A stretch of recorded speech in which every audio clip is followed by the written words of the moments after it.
Parliament में राघव चड्ढा ने एक ऐसा मुद्दा उठा दिया है जिसने सारे नेताओं की नींद हराम कर दी है। उन्होंने बस ये पूछा, जब देश का वोटर चुनाव में नेता को हायर कर सकता है तो क्या उस नेता को हटाने की पावर पब्लिक के पास नहीं होनी चाहिए?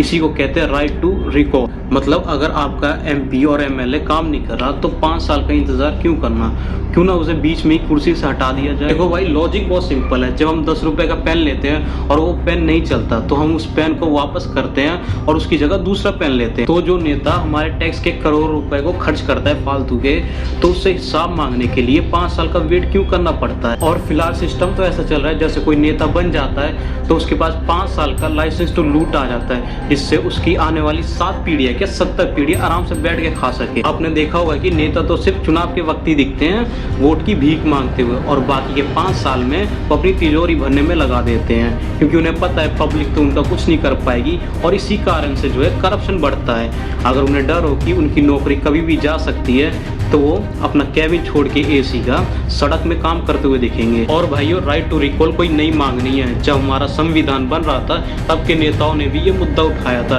यहाँ तक कि डॉक्टर BR अम्बेडकर ने भी माना था कि पब्लिक अकाउंटेबिलिटी बहुत जरूरी है। लेकिन तब हमारा भारत नया नया आज़ाद हुआ था, पार्टीशन का डर था और स्टेबिलिटी चाहिए थी।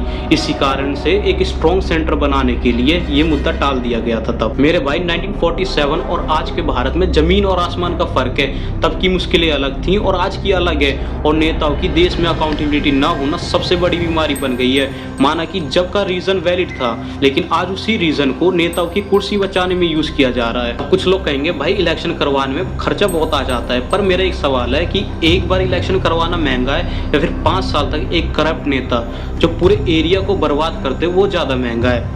हाँ, माना इसका कोई गलत इस्तेमाल ना हो, इसलिए रूल्स होने चाहिए कि 50% से ज़्यादा वोटर्स ना खुश हो, वो भी 2 साल के बाद, ताकि उस नेता को कुछ काम करने का मौका दिया जाए, तब ये प्रोसेस स्टार्ट हो।